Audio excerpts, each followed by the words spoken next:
How to duplicate automation workflows in Monday.com. So hey guys, today in this video, I'm going to tell you how you can duplicate automation workflows in Monday.com. For example, if you have put an automation and now you want to duplicate it, how we can do it. So it's very easy to do. It's very easy and very simple and pretty basic, I can say that. You just need to watch this video till the end, and by the end of it, you'll know how to do it. So the first thing that we need to do is we need to log into Monday.com. Once when we log in, you can see that you will be redirected here on this home page, and there are multiple boards that we are working on here. Now, for example, I open this board and now I need to put up an automation first before we can duplicate it. So we can click here on automation,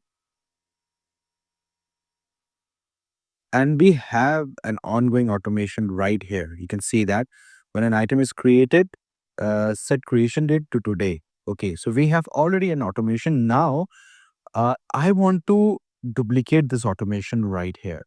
So how can we do it?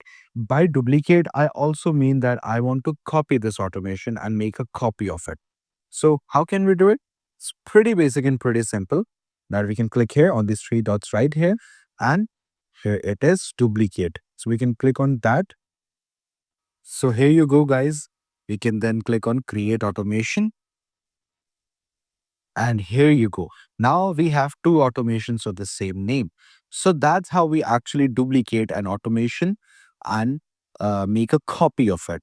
Let me just delete it because it's of no use for us at the moment. So let's just delete it.